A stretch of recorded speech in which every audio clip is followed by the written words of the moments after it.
On en vient à la question du lycée Rabelais. La parole est à Karine Roland.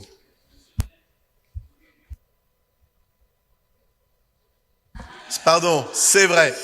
J'aurais pu. Mais vous m'auriez dit que c'est pas vous qui l'aviez écrit. Monsieur alors, le maire. Alors, est-ce que vous le retirez?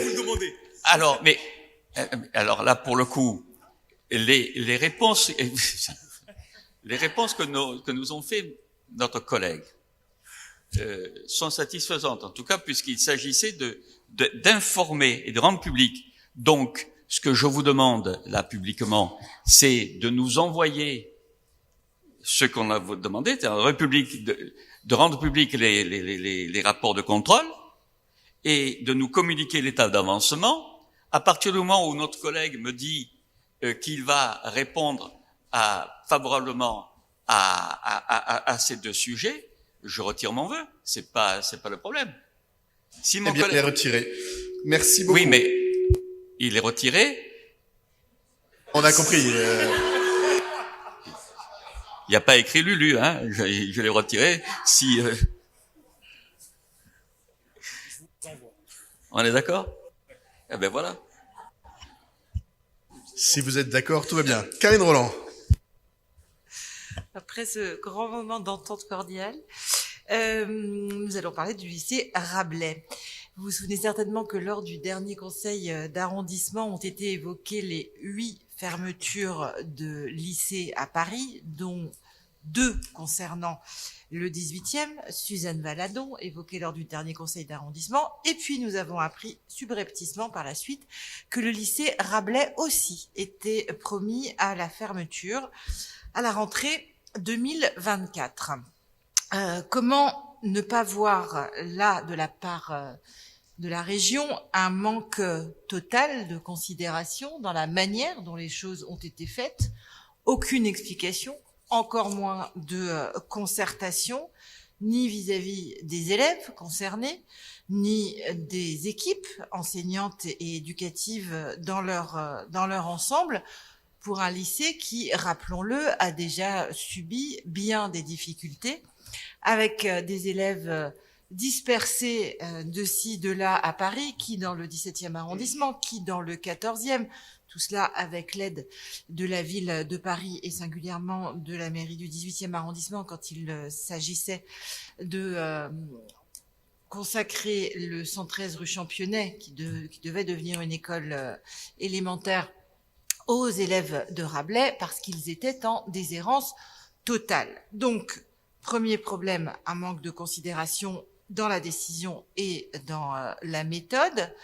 Deuxième problème, un usage plus que interrogeable, j'ose le néologisme, pour ne pas dire contestable, des deniers publics, puisque la région a dépensé pas moins de 12 millions d'euros dans un site qui devait temporairement accueillir les élèves en attendant une rénovation plus pérenne. Et puis, et non des moindres, un réel mépris pour un projet pédagogique élaboré de longue date qui a fait ses preuves avec l'accueil de près de 400 élèves, des élèves dont les capacités d'insertion sont avérées. Et je n'oublierai pas le fait que pour construire le lycée modulaire Rabelais, 12 arbres ont été... 12. Alors, beaucoup d'arbres, de toute façon, trop d'arbres, furent abattus. Une dizaine d'arbres, voilà. Nous dirons une dizaine d'arbres. C'est pourquoi, donc, la majorité du conseil du 18e arrondissement, sur une initiative du groupe Paris en commun, du groupe écologistes, émettent le vœu que la présidente de la région Île-de-France, Madame Pécresse, et le ministère de l'Éducation nationale renoncent à la fermeture du lycée Rabelais et qu'une concertation réelle soit mise en place tenant compte du travail pédagogique, de la bonne gestion des deniers publics et de l'intérêt des élèves qui doivent toujours rester au centre des décisions de l'avenir de cet établissement comme des autres. Je vous remercie. Merci beaucoup. Je vais laisser la parole pour des explications de vote à ceux qui souhaitent la prendre. Gérald Briand, Pierre-Yves Arnaud, et c'est tout? Gérald Briand. Oui, Valérie Pécresse a donc gagné son hashtag saccage lycée. On la félicite. Juste pour dire que c'est quand même, moi j'en rajoute sur l'aspect du mépris des élèves, parce que pour avoir suivi un petit peu ce qui s'est passé les épisodes précédents, c'est vraiment difficile et extrêmement difficile le coup que prend la communauté, je pense éducative, parce que là vraiment, on voit pas ce qui peut leur arriver après ça, quoi. Ils se sont tout pris. À chaque fois on a alerté, à chaque fois on a essayé de tirer. Manifestement on est face à un pouvoir au niveau régional qui qu'on a rien à faire, quoi. Enfin, qui s'en fout. Je crois que c'est une espèce de dédain. Je crois que parce que on ferait pas ça dans un lycée bourgeois, on ferait jamais des choses comme ça. Mais là, c'est un lycée populaire, on s'en fout. Ils prennent même pas de gants, ils s'excusent même pas de ce qu'ils font. Je crois qu'ils en ont rien à foutre. C'est scandaleux. C'est vraiment scandaleux. Tout a été fait. Quand on revoit l'historique, pour ceux qui se pencheront là-dessus, c'est vraiment, c'est révoltant, quoi. Donc, ce que j'espère quand même, c'est qu'à un moment, il faudra quand même un peu raison garder, qu'un arrondissement de 200 000 habitants n'ait pas de lycée généraliste, c'est quand même un peu du grand n'importe quoi. Du grand n'importe quoi. C'est un mépris par rapport au 18e. C'est un mépris par rapport au 18e. Moi, je vois pas quel argument peut exister face à ce constat. Je vois pas, franchement. Donc voilà, je pense qu'il faut que ça se sache. Hein. Il faut que les gens soient au courant de comment la région traite les habitants du 18e et singulièrement ses lycéens. Voilà. Merci. Pierre Yvain. C'est effectivement un cas d'école, un triste cas d'école, un énorme gâchis financier, humain, et puis même une véritable faillite de l'action publique. Le lycée, bon, je vais pas refaire tout l'historique, mais 2020, on ferme le lycée parce qu'effectivement, il s'effondre sur les gens, donc on ferme, c'est une bonne idée après des années de non-rénovation. On promet un lycée en 2020-2021 modulaire qui n'est pas construit. On disperse les élèves à travers tout Paris pendant 2 ans. Ils intègrent donc leur nouveau lycée modulaire. Je vous invite à aller voir le magnifique lycée modulaire du lycée Rabelais. Et donc ça, on l'installe en septembre 2022. En novembre 2022, on le ferme. C'est fascinant. C'est un cas d'école, donc 12 millions d'euros, effectivement, juste investis, juste construits, qui sont déjà engloutis. Alors voilà, pour ceux qui cherchent un peu comment, qu'est-ce qu'il ne faut pas faire en termes de gestion, je pense que là, on a un très bel exemple. Deuxième problème aussi, nous, il n'y a pas simplement que la question de la brutalité qui a été évoquée par mes collègues et à tout juste, c'est la logique qu'il y a derrière ça. La logique actuellement de la région, c'est de fermer des petits établissements, 10 petits établissements, en gros l'établissement à taille humaine, là où les élèves peuvent réellement travailler, encadrés par des professionnels, attentifs, notamment des gamins des classes populaires, et c'est ceux-là qui sont ciblés actuellement par effectivement Valérie Pécresse. Elle cible quand même 2 établissements du 18e arrondissement, Valadon le mois dernier. Cette fois-ci, c'est Rabelais, notre seul donc effectivement lycée général. Moi, je pose la question, c'est qui le prochain? C'est quoi le mois prochain, lequel Valérie Pécresse va-t-elle rajouter dans le 18e arrondissement? Alors, on va faire la liste, puis on regardera chaque mois pour vérifier s'ils sont encore présents dans le 18e arrondissement. Un arrondissement en plus qui est un des plus jeunes de Paris. Donc, la question de la démographie se pose très peu dans le 18e arrondissement. Un arrondissement qui a besoin de soutien. Et en gros, la réponse au soutien qu'on demande, la réponse au travail merveilleux que font les équipes dans le 18e arrondissement pour soutenir nos jeunes, c'est donc de fermer leur établissement et les disperser dans tout Paris, sous prétexte de mixité sociale. En plus, c'est ça qui est génial, on nous évoque même la mixité sociale. Donc, c'est une faillite, mais une faillite pas simplement financière et humaine, et je pense aussi une faillite morale de la politique. Quand on s'engage, encore en septembre, il y a 2 mois, à livrer un lycée flambant neuf en 2025, c'est la parole de la vice-présidente de la région, et que 1 mois après, on le ferme, mais que vaut la parole politique? Moi, je suis moi-même enseignant, de m'imaginer que devant des élèves, on dise on vous promet un établissement scolaire et l'oubliant 2 ans après, 2 mois, même pas 2 mois après, c'est scandaleux. Et donc, nous ici, effectivement, je pense que ça a été dit par tous mes collègues, et notamment par le groupe écologiste ici, nous allons effectivement tout mettre en œuvre pour nous opposer à cette fermeture et rétablir, si ce n'est l'égalité, mais du moins la dignité là aussi, des élèves, des personnels et des habitants du 18e arrondissement qui en ont marre de voir un établissement se fermer chaque mois. Merci. Je vais mettre aux voix ce vœu. Je vais rajouter, non pas rajouter, mais confirmer 2 éléments. Le premier, je pense que sur la question de l'avenir du lycée Rabelais, le dernier mot n'est pas dit. Et donc moi, je souhaite que ce soir au conseil d'arrondissement, mais dans les jours et les semaines qui viennent, nous puissions marquer très fermement notre volonté, et je pense qu'elle est plus large que celle uniquement de la mairie du 18e et de la ville de Paris au Conseil de Paris, de voir le lycée Rabelais ne pas fermer.